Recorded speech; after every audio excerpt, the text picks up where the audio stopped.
Il était très important pour nous que Jean-Claude Bonne soit présent à ce colloque parce que tu es une des personnes qui a travaillé près de Hubert Damisch le, le plus longtemps, très longtemps, dans une proximité intellectuelle constante. Tu es philosophe d'abord. Tu es venu à l'histoire de l'art justement dans le cadre de l'école des hautes études. Et je dirais, c'est très difficile de présenter ton travail comme ça si rapidement, mais je dirais que tu as eu un rôle capital dans l'élaboration d'un vocabulaire théorique de l'histoire de l'art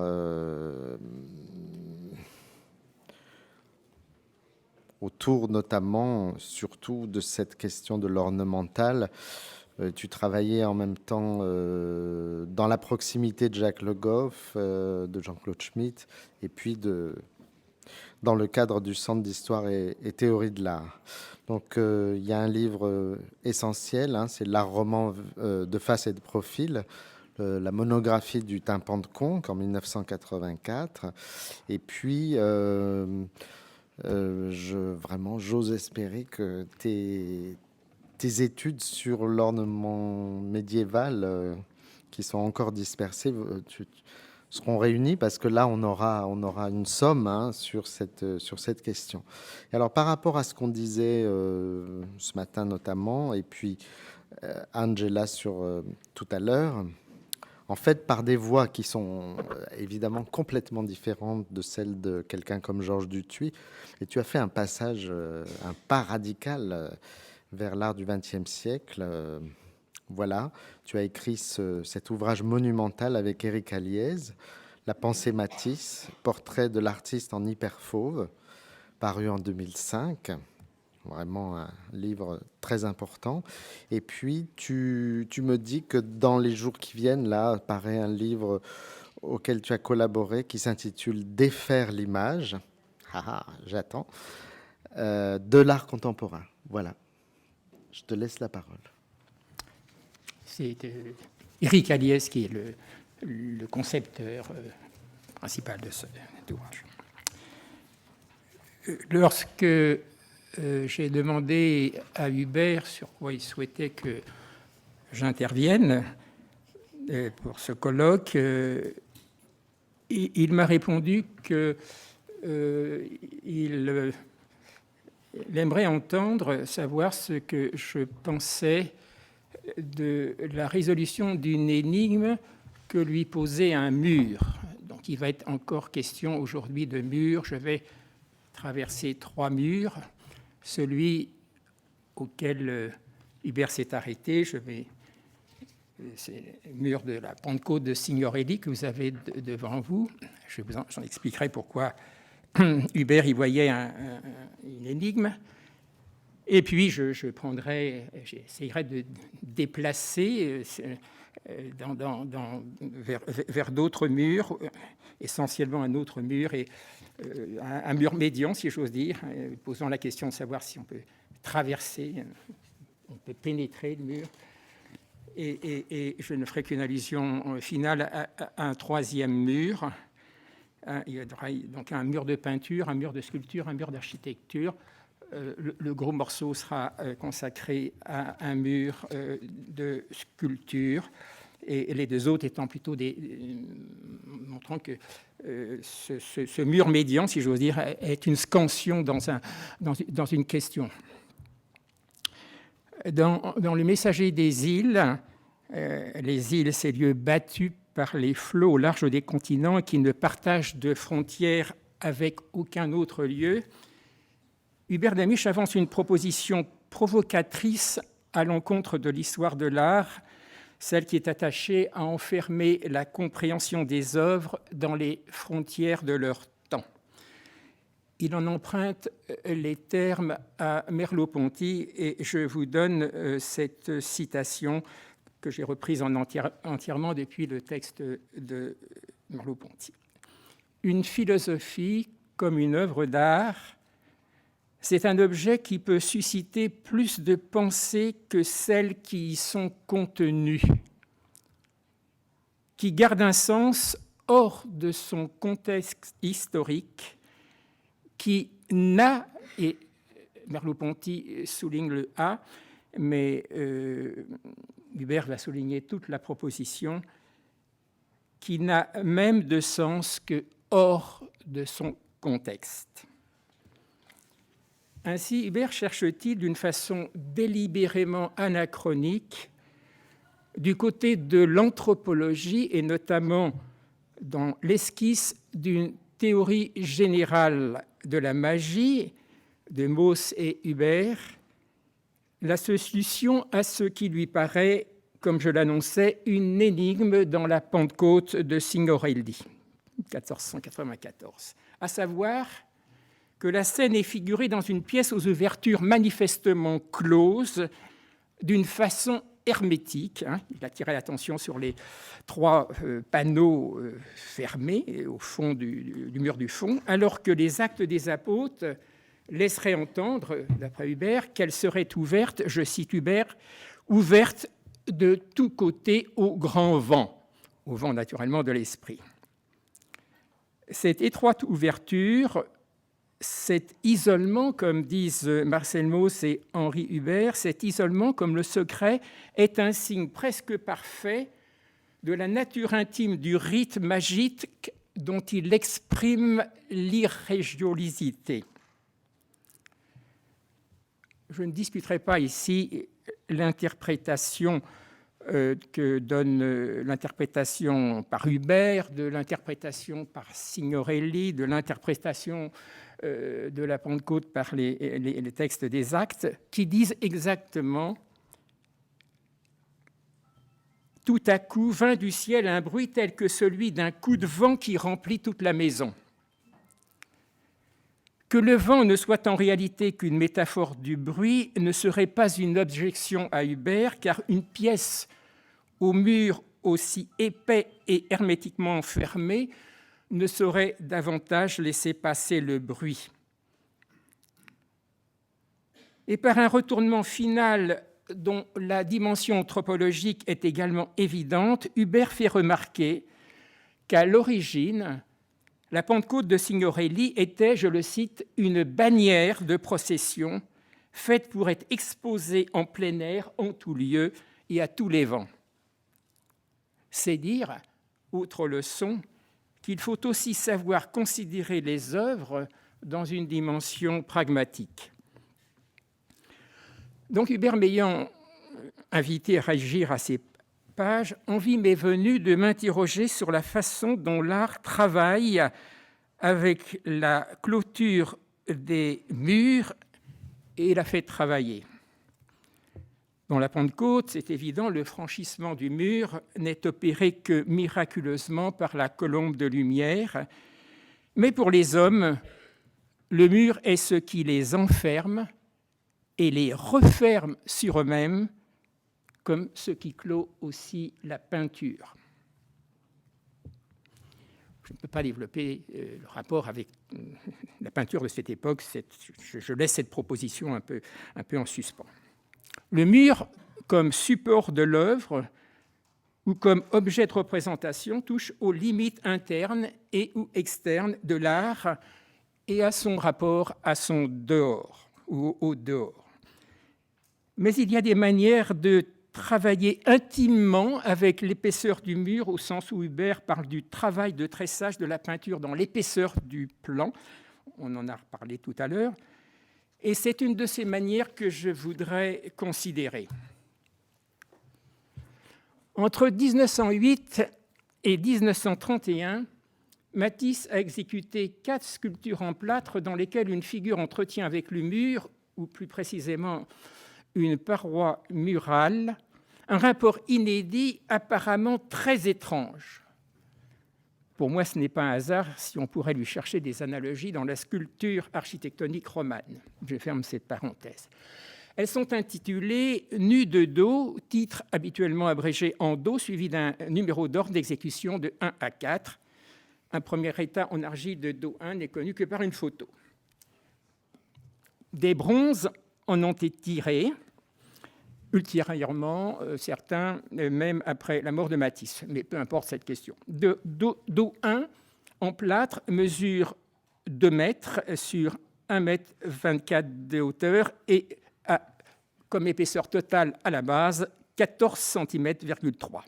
Ce plâtre est un peu plus grand et un peu plus épais que Do 1 en bronze. Donc vous avez à votre gauche le plâtre et à droite le bronze du même dos. Le bronze mesure 1,90 m, 1,16 m sur 13 cm. Les autres plâtres et bronzes ont à peu près les mêmes dimensions et je signalerai les différences les plus significatives. Ce sont les plus grandes sculptures que Matisse ait exécutées. Dans les bas-reliefs, comme ici, les figures sont matériellement attachées au fond, la surface de celui-ci, si elle est plate, a généralement la valeur d'une profondeur indéterminée, réelle ou purement symbolique, comme le fond uni d'un tympan roman, par exemple. Cette situation est ici exclue, car dans le cas des nus de dos de Matisse, ces nus sont étrangement collés contre la surface, sinon même partiellement emmurés dans l'épaisseur de la paroi. À la base de celle-ci, il y a une avancée en manière de socle large de 10 cm,8 m, tandis que la paroi de fond fait 3 cm et demi. Cette plinthe enferme les pieds des nus, à moins qu'elles ne servent à couper court avec la question de leur position pour des raisons constructives. J'y ferai une petite allusion. Pour tenter de justifier cette particularité, on avait évoqué l'idée d'une baigneuse, par analogie avec une peinture de Matisse ultérieure, mais qui représente effectivement, vous voyez la deuxième demoiselle à la rivière, donc ce tableau de 1913-17, où l'une des demoiselles a un pied coupé par. Mais la pose de la supposée baigneuse venant se plaquer contre un mur est proprement inintelligible.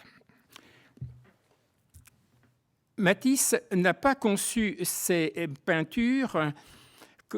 sculptures, comme une série de variations également intéressantes et devant être présentées les unes à côté des autres, comme la série des Jeannettes de 1910-1913. Il s'agit au contraire d'une suite d'essais dont les modifications sont des corrections successives qui supposent une recherche dont il s'agit de définir l'objet.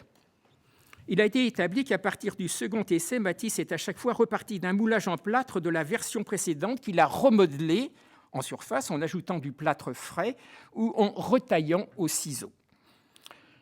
La juxtaposition des 4 plâtres au musée du Cateau-Cambrésis, comme vous le voyez actuellement, comme celle des tirages en bronze dans les autres musées, ne correspond donc pas à un projet de Matisse, mais elle permet naturellement de mesurer les transformations, de comprendre le sens des corrections et peut-être donc le sens même du projet. Ces transformations ont été fréquemment analysées en termes purement formels par des historiens de l'art qui ont notamment insisté sur le passage progressif d'une composition plus réaliste à une forme plus schématique et abstraite. Ce genre de description passe partout. On trouvera toujours de l'abstrait et du figuratif dans n'importe quelle œuvre d'art. En rien, cette explication n'éclaire ce que cherche Matisse en collant un nu de face dans cette pose contre un mur. Pour mesurer cette étrangeté, il suffirait, parce que je ne peux pas faire justement le travail généalogique comme celui qu'a fait Yves Alain tout à l'heure, il suffirait de comparer ces sculptures, avant tout Do 1, aux œuvres de Courbet ou Cézanne, donc vous avez sous les yeux, de Rodin, qui un marbre, une statue que Rodin appelait le désespoir, donc une femme de dos appuyée, une explication, une justification iconographique, si j'ose dire, au moins une certaine, ou des photos de nus académiques, dont on dit, toute œuvre dont on dit que Matisse aurait pu s'inspirer ou qui présente elle aussi un nu de dos.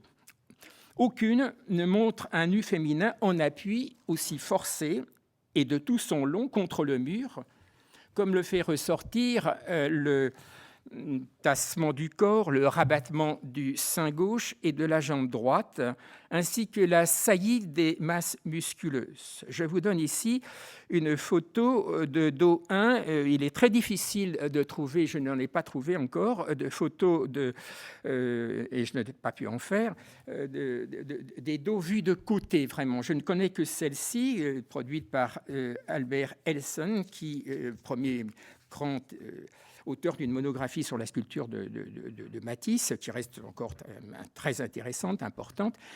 Il fait remarquer que la figure vue de côté paraissait masculine. Matisse a fait lui aussi, du début des années 1900 jusqu'à la fin de sa vie, des dessins de nus de dos dont le mode d'inscription, sur ou plutôt dans l'épaisseur du plan, pour reprendre une nouvelle fois l'expression d'Hubert, est plus proche des nus. Je n'en retiendrai des dos. Je ne retiendrai qu'un nu assis de dos que vous voyez des environs de 1901-1902. L'érotisme de la pose sert de prétexte et de vecteur à la production d'une tension marquée, mais plus processuelle qu'iconographique, entre le dessin de la figure, qui a le buste arqué en avant, et le fond, qui est aussi le plan de la feuille. Tout se passe comme si elle se tendait en force vers lui, et s'y défaisait sous les espèces d'une zone de hachure qui est moins son ombre propre que l'expansion désappropriante des hachures qui font, en le biffant, son corps. Autrement dit, le système de marque ou de graphe, comme dirait Hubert, commun ou transversal à la figure et la surface du papier, défait le corps de l'image qu'il construit et radicalise cette défection en la surexposant dans son double expansif sous la forme projective d'une pseudo-ombre. À propos de certains de ces dessins, Anne Baldassari a cette image suggestive. Face aux parois de planches de l'atelier, les femmes de dos s'emmurent dans le faisceau d'encre de leur ombre projetée. L'idée d'une figure qui s'emmure convient certainement au dos, encore que ce ne puisse être dans leur ombre, et que reste surtout suspendu le pourquoi de cet emmurement. Là-dessus, les historiens ont fait valoir que Matisse, selon ses propres déclarations, travaillait en sculpture des questions de peinture. Je cite par exemple Matisse, mais il y en a de très nombreuses autres citations, formules. « J'ai fait de la sculpture comme un peintre pour mettre de l'ordre dans mon cerveau, etc. » Pierre Schneider, auteur d'une monographie monumentale, dans tous les sens du terme, sur Matisse, écrit à propos des dos. « Le peintre qu'est Matisse, particulièrement celui des panneaux décoratifs, c'est que la surface ne peut plus simuler la profondeur, ni dissimuler ce qu'elle est, un mur impénétrable contre lequel la femme vient buter et qui écrase ici un sel, là retourne les doigts. » Il ajoute ceci, dos 3, qui date de la même époque que les Demoiselles à la rivière, que nous avons vues, et on est, comme l'étaient dos 1 et dos 2, très proches, cherche seulement à résoudre un problème formel. Comment absolument traditionnel, et de formulation classique, comment mettre en relation une figure en demi-relief avec un fond plan, je cite toujours Schneider, sans qu'elle s'y fonde ni s'en détache. Schneider semble penser que Matisse n'est occupé que d'un problème formel ou processuel comme dirait un moderniste, parce qu'il veut faire un panneau décoratif. Il est vrai que telle est bien l'intention artistique souvent déclarée de Matisse, je le cite, et rejoint ici et d'autres fois encore, un peu plus loin, des propos d'Yves Alain Bois tout à l'heure. Expression et décoration ne sont qu'une seule et même chose. C'est une grave erreur une erreur de jugement que d'attribuer un sens péjoratif au mot décoratif, il faut être d'abord décoratif. Et comme l'expression pour Matisse doit résider dans la construction des couleurs et des lignes, dans ce qu'il appelle toute la disposition du tableau, et non pas dans l'expressivité des gestes, des sujets ou des sentiments des personnages, on peut dire que la conception de Matisse est un constructivisme décoratif. Et il est vrai, comme dit Schneider, qu'il ne cherche pas à simuler la profondeur en dissimulant le plan d'inscription. Une construction décorative se caractérise par une rythmicité afocale et expansive qu'avec Yves Alain Bois, Éric Aliès et moi, nous qualifions de all-over, en ajoutant aussi qu'elle doit être all-around. Et pour ce faire, elle ne doit pas faire image, comme ferait un tableau, une sculpture centrée sur un sujet, mise en forme pour lui-même, aussi dynamique, disruptif ou énergétique cette forme fut-elle. Mais nous allons voir que, contrairement à ce que soutient Schneider, le problème décoratif que cherche à résoudre Matisse n'est pas purement formel. Commençons par poser que ces nus de dos sont faits pour être posés au sol, adossés à un mur, comme vous voyez ici le taulier de Matisse à l'hôtel de Regina, à Nice, en 1952. À l'encontre donc de la présentation muséale traditionnelle que vous avez vue au musée du Cateau, ou celle, mais ils ont été retirés de nouvel accrochage, qui était jusqu'à présent au centre Pompidou, où chacune des sculptures était surélevée sur un petit piédestal. Cette sculpture est faite pour être vue et appréhendé, je dirais, de plein pied, comme il en va par exemple de grands papiers découpés, comme la Négresse de 1952, dont les pieds s'aventurent malicieusement sur le sol. Comme ces reliefs sont en outre un peu plus hauts que la taille humaine moyenne et qui sont donc apposés au sol, le regardeur peut se sentir impliqué dans une expérience sensorielle intensifiante sur laquelle nous allons revenir. Repartons de dos 1. Voilà la présentation Donc, je présente côte à côte le plâtre et le bronze. On notera que ces masses musculeuses n'ont rien d'un modelé musculaire fibreux ou noueux. Matisse conseillait en effet en sculpture à ses élèves en 1908, date à laquelle il travaille au modèle en argile de dos 1, qui n'existe plus, exprimé par des rapports de masse et de grands mouvements de lignes en corrélation. Les rapports de masse sont un équivalent en sculpture du principe quantitatif que nous énonçait tout à l'heure Yves Alain, qui fait qu'en peinture, pour le fauve Matisse, et dans ces termes mêmes, ce sont les rapports de quantité des couleurs qui font et sont la qualité. En sorte que, selon ce principe, Matisse n'entend plus peindre la couleur pour sa pure qualité et ou expressivité chromatique, comme le cherchait encore Gauguin ou Van Gogh, bien que Gauguin ait formulé cette citation sur la quantité que donnait tout à l'heure Yves Alain, mais je ne peux pas discuter ici la différence entre la formulation de Matisse et celle de Gauguin. Mais les couleurs, il ne peint pas la couleur, mais les couleurs pour les rapports de leurs diverses quantités intensives, extensives, comme l'a dit Yves Alain. Mais j'ajoute ceci, en tant que l'énergétique qui les anime va s'avérer porteuse. Elle va s'avérer, je ne dis pas qu'elle est d'emblée porteuse, elle va s'avérer porteuse d'une destruction de la forme peinture menée de l'intérieur. En ce qui concerne la corrélation des lignes, qui détermine moins des contours individualisant des formes que les rapports réciproques des surfaces, on a fait observer que dans dos 1, le déhanchement qui affecte toute la figure correspond à une pose classique. Une jambe gauche d'appui raidie, la jambe droite légèrement fléchie et pivotée vers l'extérieur, ce qui entraîne un balancement en contrapposto des reins, du dos, des épaules et des bras, que Matisse complète avec la contre-courbe de la tête inclinée sur la droite et du bras gauche sur lequel elle s'appuie. Cette disposition confère à l'ensemble du corps une ligne serpentine, une arabesque, comme citait encore Yves Alain, qu'au lieu de dessiner harmonieusement, Matisse a brusqué anti-anatomiquement en soumettant notamment le sillon de l'épine dorsale à des torsions pour marquer l'articulation en force des masses, en transformant les plis du dos en taillades et en malmenant les volumes avec des méplats tranchants ou des excoriations. La pose est peut-être d'origine classique, mais l'usage qui en est fait en plaquant en force le corps contre le mur ne l'est pas.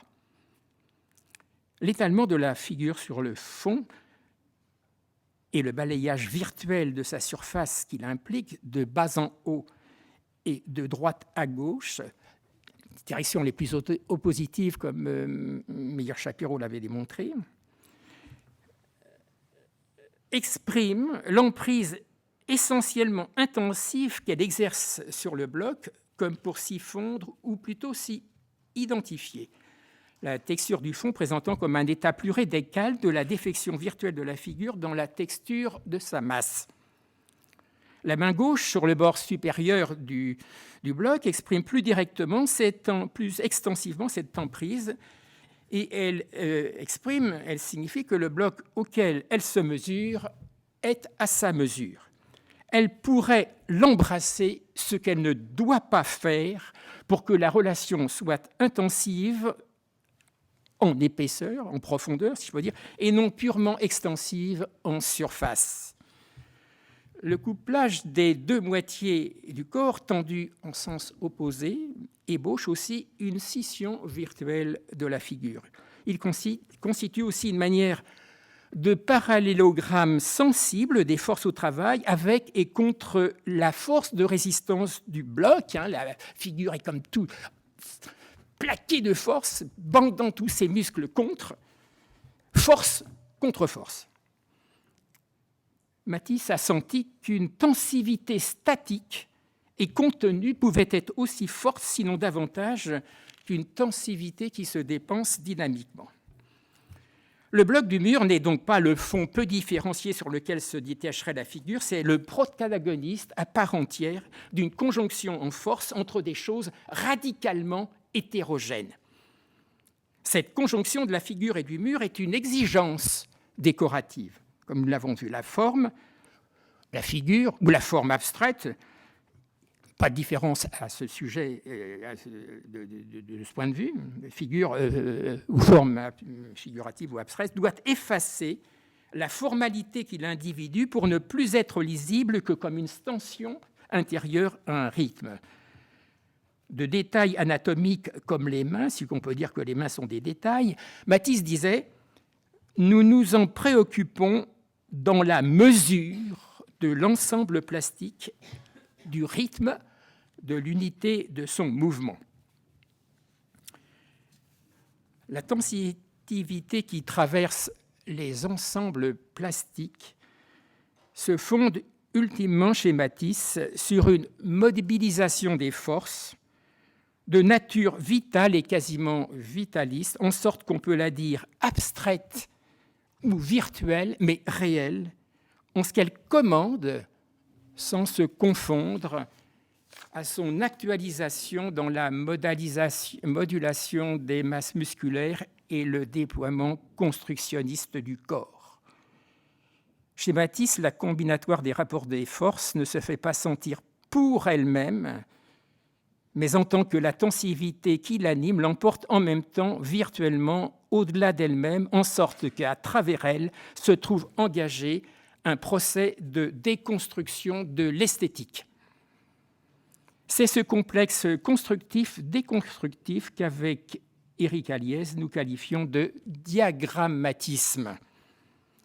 C'est lui seul qui permet de comprendre ce qui, d'un point de vue iconographique, est incompréhensiblement en jeu dans, ou plutôt à travers et au-delà de la pose du nu de dos 1. Et ce qui permet de comprendre pourquoi Matisse ne s'est pas satisfait de dos 1, alors que, considérant en elle-même, on pourrait y voir une œuvre forte et aboutie. Matisse va commencer à effacer dans dos 2, que vous voyez ici à votre droite, de 1913, et que j'ai mis à côté de dos 1 sur la gauche, pour que vous voyez la comparaison. Matisse va commencer à effacer ce qu'avait de trop descriptivement organique et de gestuel, et donc d'imagéant et de non décoratif, au sens de Matisse, l'expression de l'intensif dans Do 1. Le corps s'y réduit à une série de volumes simplifiés, séparés par des plis qui sont devenus de profondes cassures. Ces volumes sont plus amples et plus verticaux que dans Do 1. Il n'y a plus de déhanchement, par exemple, et ils donnent au corps une massivité avec laquelle s'exprime plus directement le rapport au mur. La tête désindividualisée, ou davantage, se fond avec la chevelure tombant en pointe dans Do 3 maintenant, que vous voyez sur votre droite, confronté à Do 2 à gauche. Do 3, 1916-1917. La figure se décompose comme un mannequin articulé en quelques parties élémentaires bien distinctes.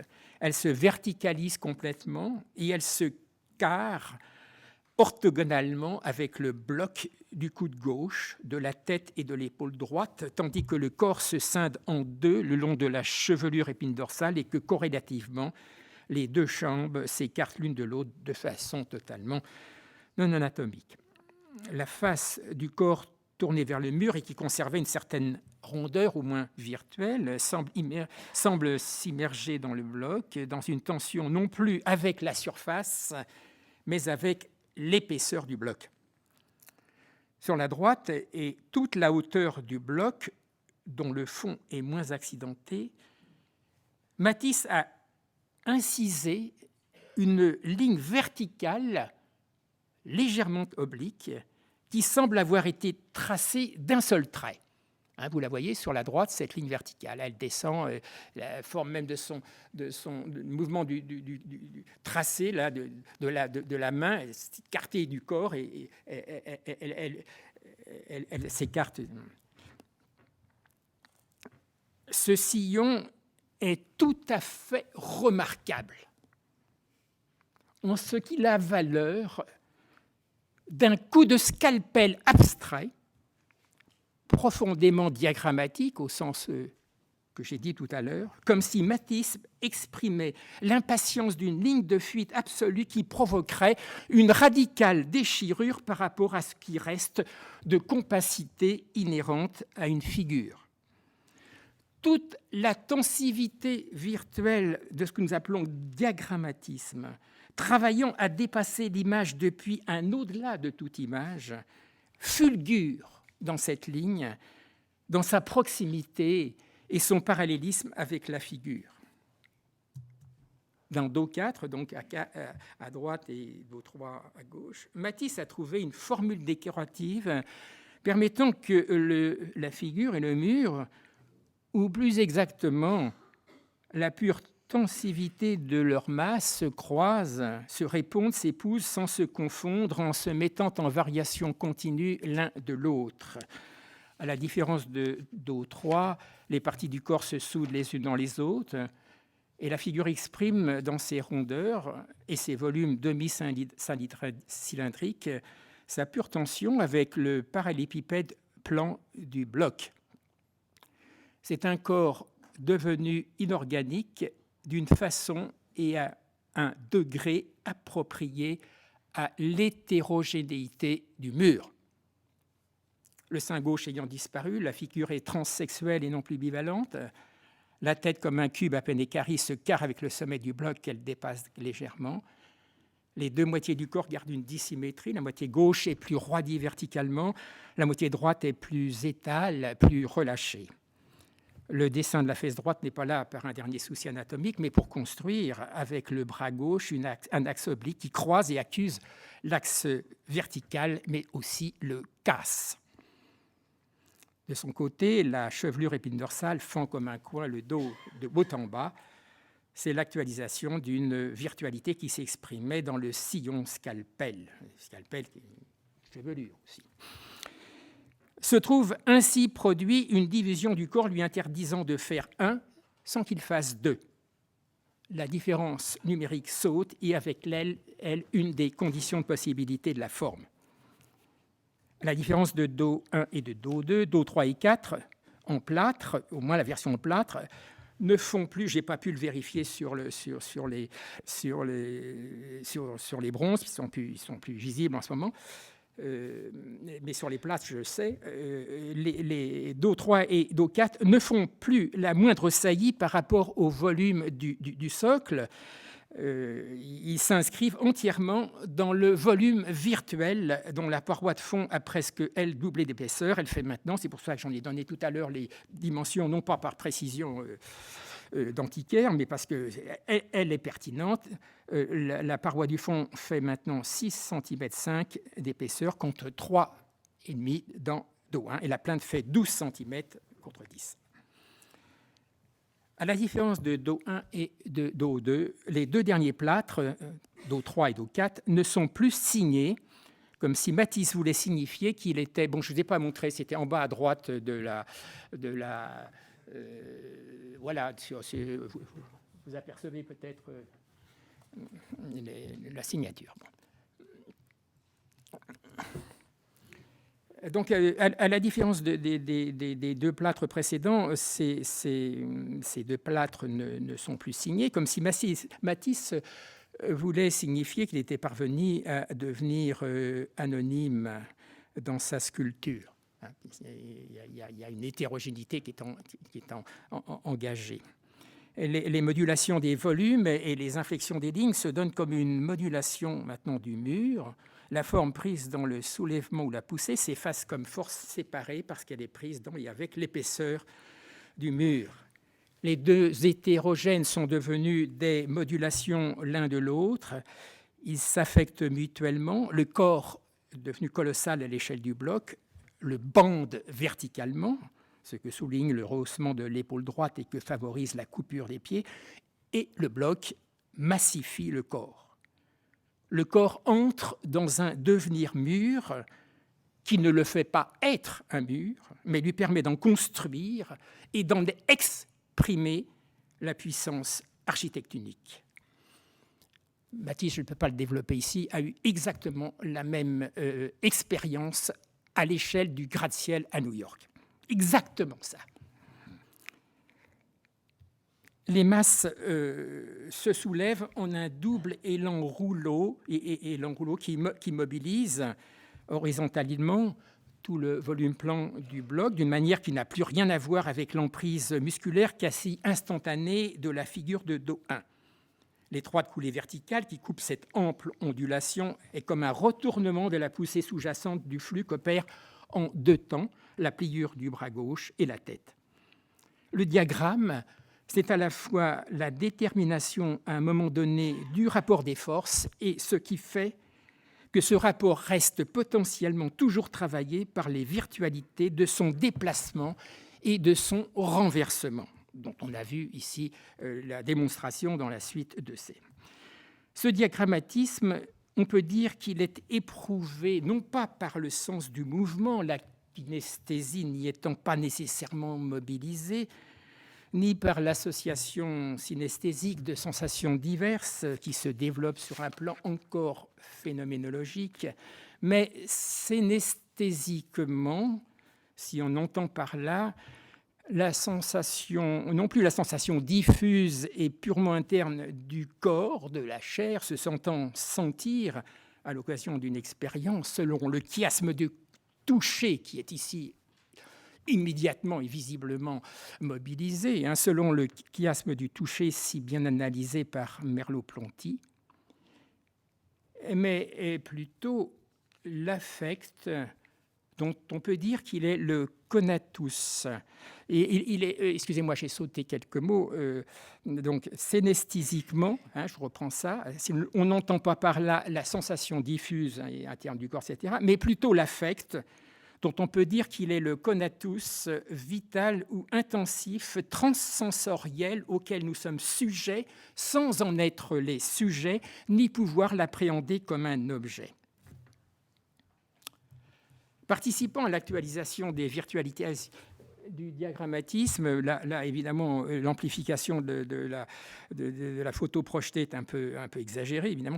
La texture de surface du plâtre est commune au fond et à la figure, et elle résulte du travail commun de la main et de la matière. Elle n'est ni rugueuse ou accidentée comme elle avait pu l'être avant, ni lissée régulièrement, mais étalée en couches successives par pression pression enveloppante de la main s'adaptant à la consistance et la fluidité du plâtre frais, mais le laissant travailler à sa manière, avec ses coulures, ses rétractations, ses bourrelets, ses inégalités d'épaisseur. La figure et le bloc participent d'une même matière fluxueuse, non pas indéterminée, puisqu'elle a la plasticité d'un plâtre se prêtant au modelage. Sur le plan de l'abstraction diagrammatique, la matière fonctionne comme une substance tensive préformelle et préfonctionnelle. Ce n'est pas nécessairement une affaire d'abstraction au sens usuel, qui n'est peut-être qu'une variante, qui peut n'être qu'une variance de la forme art de l'art avec laquelle le diagrammatisme décoratif énergétique de Matisse rompt. Ce diagrammatisme n'a pas besoin de rompre avec toute figurativité puisqu'il l'assujettit à fonctionner non formellement. Matisse n'est pas passé à l'abstraction, même s'il a pu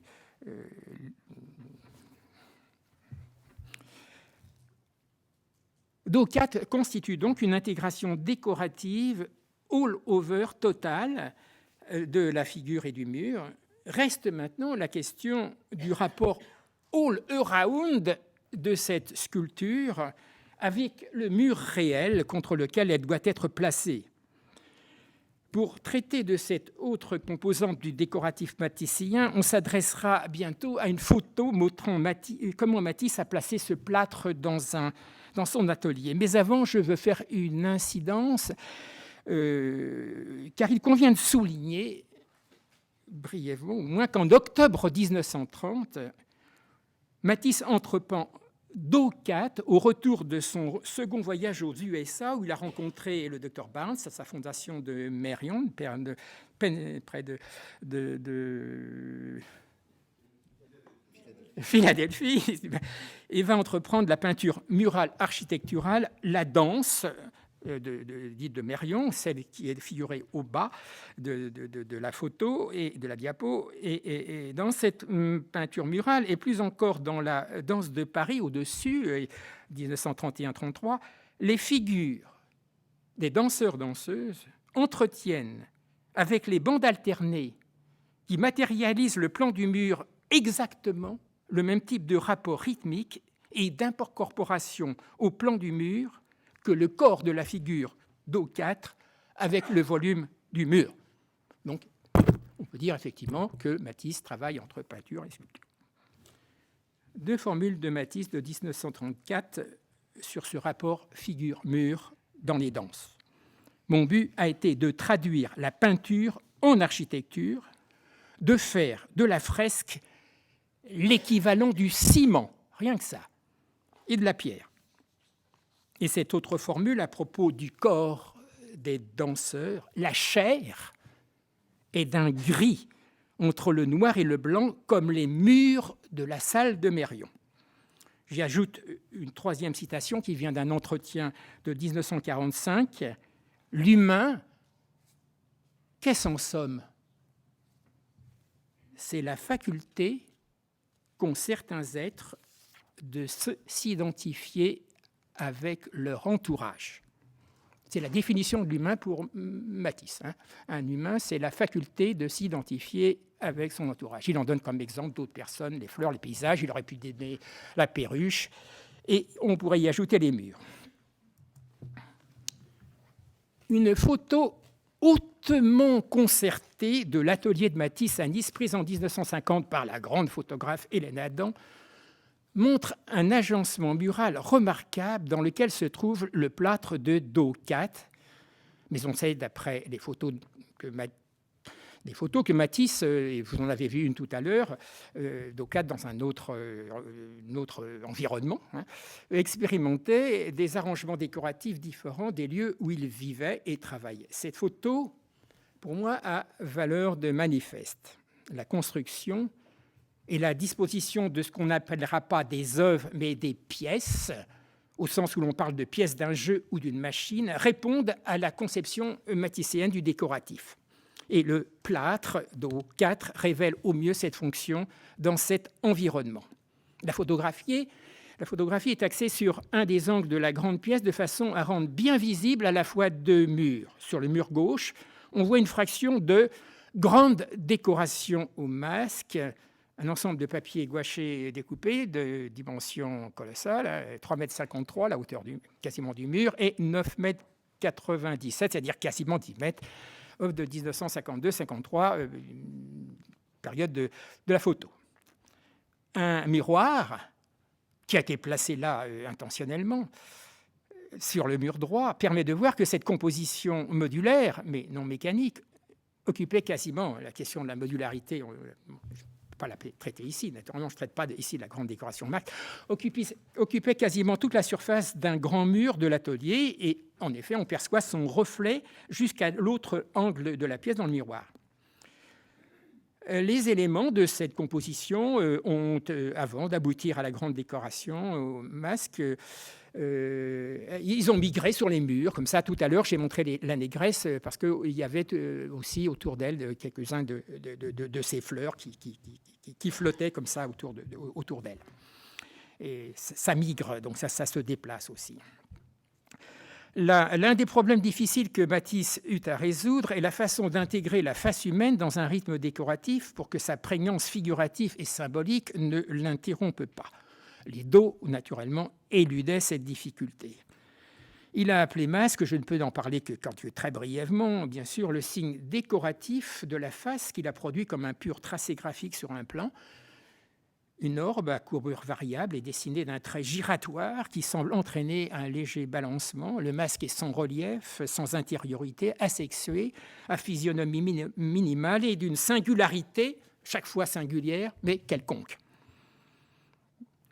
Il est dans un format un petit peu plus petit que celui des motifs floraux sur la grande décoration, au milieu desquels il fait une scansion forte, mais sans l'isoler. La photo découpe sans dommage, dans grande décoration au masque, un carré de 4 x 4 éléments, montrant qu'un masque d'ailleurs ne saurait occuper une position centrale au milieu de motifs floraux. Matisse voyait dans grande décoration au masque son chef-d'œuvre parce qu'il y avait reçu, dit-il, l'association des masques avec les fleurs. Le constructivisme décoratif matissien est de type associationniste. Matisse a expérimenté, comme on va le voir sur le mur droit, une association de masques, vous en voyez d'autres, avec d'autres pièces. Matisse, ou la photographe Hélène Adam, avec la complicité de Matisse, a malicieusement installé face au masque visible, dans grande décoration au masque, il y en a deux, un masque indigène des Nouvelles Hébrides, assis sur un siège, acquis par Matisse et qu'il a, par une malice supplémentaire, ensuite donné à Picasso. Si Matisse s'est prêté à un face-à-face apparemment aussi incongru, ce n'est certainement pas pour se servir du masque indigène comme repoussoir. C'est qu'il percevait plus probablement que ces deux masques doivent être appréhendés d'une façon que nous dirions pragmatique plutôt que contemplative ou esthétique. Sur le mur de droite se succède une série de pièces fort différentes. On voit d'abord à gauche une copie réduite de la statue de l'esclave mourant de Michel-Ange, présentée vue de dos. Ce placement de la statue fait pièce à l'autre, à nu de dos, 4, placé de l'autre côté du miroir, mais l'autre face du Michel-Ange se reflète dans le miroir. Donc, il y a noté la différence entre la statue classique, centrée sur elle-même, la sculpture décorative murale. Bon, je passe là-dessus. Mais il y a aussi une composition diagrammatique, on pourrait dire, transversale, par le fait qu'il y a un échelonnement par taille croissante depuis la gauche à partir du Michel-Ange, du miroir, puis de Do4, et finalement de la porte, dont les modénatures verticales entrent aussi d'une façon contingente et accidentelle, mais dans la modulation décorative, sans oublier le plot-de-fer et les pieds de la salette, dont je ne peux pas expliquer comment. Bon. Au-dessus de ce nu de dos, Matisse a placé, comme vous voyez, un nu de face, la face vide, dissociation radicale qui associe les deux faces opposées des nus. Elle fait donc manifestement pièce à leur association complémentaire dans le Michel-Ange. Alentour, une série de dessins au pinceau alterne des masques avec des danseurs acrobates. Matisse jongle avec la disposition des masques, comme avec 3 oranges autour du nu debout. l'important ici, c'est que les différents genres et médias, fresques murales de papier gouaché, dessins en noir et blanc au trait, sculptures, mais aussi les éléments extérieurs comme les portes ou le mobilier, participent d'un même mode d'une pensée-vie transgenre artistique, transmédia et transsensorielle. Plutôt qu'un dispositif général intégrant structurellement ou dialectiquement les différents éléments qu'il compose, on a affaire à un agencement transcatégoriel fondé sur la rupture associative et l'association contingente entre hétérogènes. Le saut brutal d'un registre à l'autre fonctionne comme relance intensive, disruptive et revitalisante de l'environnement, et non pas comme lieu d'exposition, mais comme milieu de vie potentiellement partageable par quiconque. Matisse travaille l'esthétique de l'intérieur. Il la déboute par la manière même dont elle est prise dans une décorativité diagrammatique généralisée qui en déjoue le principe même par son énergétique, allant jusqu'à réarchitecturer la spécialité environnementale et d'impulser une manière de vivre dans ce lieu. En ce sens, Matisse représente un moment de pivot de l'art où l'esthétique est mise en condition diagrammatique, décorative, énergétique, d'échappement à elle-même. L'institution et la critique se sont largement attachées à réesthétiser Matisse, comme on le voit dans cette et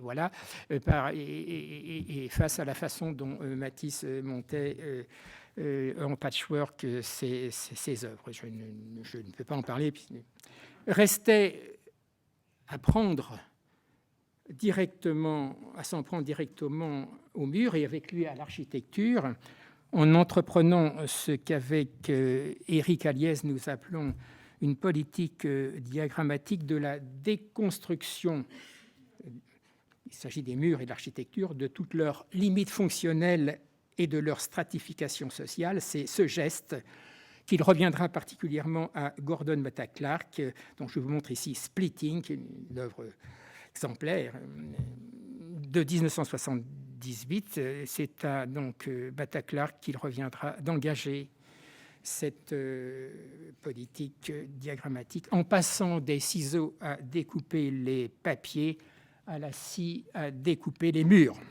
Mais ceci est une autre histoire.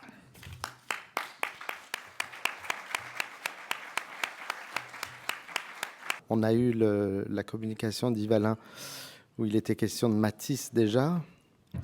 À partir d'une communauté de problématiques où, en effet, Hubert Damisch a posé des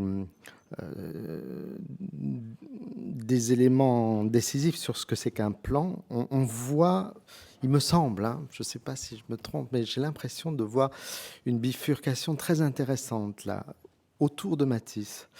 Tout à l'heure, Yves Alain, au fond, tu cherchais à ce qu'aucune... Enfin, la question, c'était qu'aucune surface n'avance ou ne recule, qu'il n'y ait pas de fusion, qu'il n'y ait pas de profondeur, qu'il n'y ait pas de contamination, que l'intensité soit hors profondeur, justement. Là, ce qu'on vient d'entendre, c'est que toute surface contamine l'autre, en fait, dans l'épaisseur, voire dans la profondeur, et que l'intensité, cette fois-ci, elle est envisagée en profondeur, avec tout ce vocabulaire, devenir mûr, genre, texture. Donc là, on a le début d'une grande discussion très importante. Qu'est-ce qu'on fait ? C'est une grande... Oui, bon, bref, question. Mais sachez que là commence une... Enfin, non, il y a vraiment quelque chose de très intéressant, me semble-t-il, dans ce qu'on peut faire entre le all-over et le all-around, quoi, si tu veux. Oui, bon, bref. On a le temps pour une seule question, Bernard. parce qu'autrement... Donc, il y en a deux, mais courtes. Deux questions, Bernard et... Alors, je vais essayer de faire court et donc percutant. Est-ce qu'on ne pourrait pas voir dans ces quatre dos, l'étape préliminaire des anthropométries d'Yves Klein, c'est-à-dire ce qui se passe avant que le modèle se détache de la surface. C'est-à-dire pour essayer de contextualiser un peu, il me semble que ce qui est en jeu aussi, c'est le rapport du peintre, du corps du peintre, avec celui du modèle. Le modèle n'est plus de l'autre côté de la toile. Le modèle, en quelque sorte, c'est le peintre.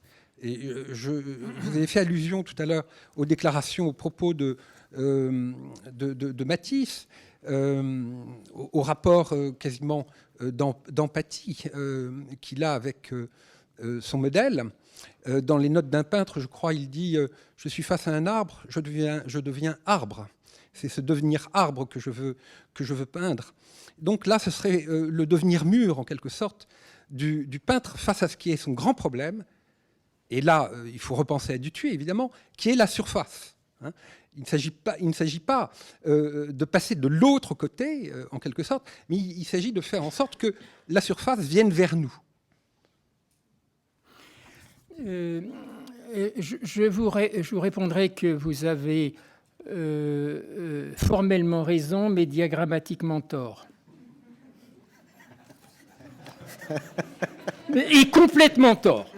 Il n'y a aucun rapport, pour moi, entre Yves Klein et ces dos de Matisse, parce que ce qui est en cause chez Matisse, c'est pas l'impact du corps sur la surface et pour faire voilà ce qu'on donne à voir. Moi, ce qui m'intéresse chez Matisse, c'est ce qui ne donne pas à voir, c'est ce que j'appelle, ce que nous appelons avec Éric Aliès le diagrammatisme, c'est-à-dire ce qui fait que ce qui se déconstruit dans ce qui se construit, et voilà. Bon, alors ça peut être des membres chez Yves Klein, etc. Bon, mais c'est ça. Le rapport à l'environnement est d'une toute autre nature chez Matisse, et il se fait sur la forme de l'hétérogène, du heurt, de la cassure, de ces acrobates qui sont complètement renversés en arrière, cassés avec un dos à côté, une orbe lente comme ça. Bon, c'est ça et donc tout le mur comme ça se met à vous brusquer, quoi. Comme lorsqu'on voit ce mur-là. C'est quoi ça? C'est un magma. En même temps, toutes les formes sont tendues avec la plus grande précision, la plus grande détermination. Federico Nicolau. Je rejoins la question précédente, mais d'un autre côté. C'est-à-dire que je voulais poser comme question à M. Bonne, comment il voyait dans cette idée justement de surface qui contamine l'autre la présence des modèles justement dans l'espace, sachant un peu ce que dit Jacqueline Duhem ou ce que rapporte Lydia de comment les modèles de Matisse ou les assistants occupaient l'espace au moment où il fallait placer justement les papiers découpés. Et donc du coup je me pose aussi la question des sculptures que vous venez de montrer, ça j'y avais jamais pensé par rapport au dos. Comment les corps des personnes qui travaillaient avec lui, je dirais presque chorégraphiquement, s'insèrent dans l'altération de cet espace, de cet all-around. Ça, c'est une question très, très intéressante que vous posez, très, très intéressante. Et nous avons quelques photos qui montrent des assistantes et qui sont effectivement importantes. Là, vous me donnez une idée d'un regard à avoir, d'un regard plus aigu, parce que on les a vus, mais je n'y ai pas pensé. Il y a cette idée qu'on se déplace, que ça se meut, que ça migre, ça passe au-dessus du radiateur. Il y a la sonnerie du téléphone qui est là, au-dessus de la porte. Vous voyez, tout ça. Puis c'est bon, on gomme pas ça. Donc effectivement, il y a cette idée que malheureusement, c'est un atelier. Matisse aurait, comme vous savez, souhaité avoir qu'on lui confie des commandes publiques. C'est ça qui l'intéressait. hein, pas de travailler dans son atelier, mais il n'a jamais eu de commandes publiques. Les seules commandes qu'il a pu faire extérieures, c'est lui qui s'est auto-commandité, si j'ose dire. Donc, nous ne savons pas jusqu'où pouvait. Hein, ce qui l'intéresse, c'est ce devenir Matisse, c'est ce qu'il a produit, qui est absolument prodigieux, mais complètement prodigieux. Et vous avez tout à fait raison, il y a un ballet, là. Il y a un ballet aussi, il y a un ballet.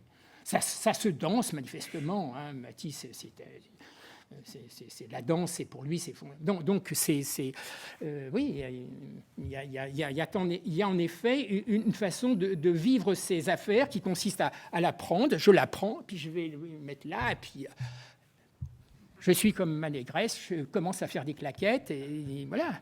Hein. Bah, c'est ça qu'il faut faire. Hein. Alors, Chronos tranche. Il est hors de question de poser une question de plus.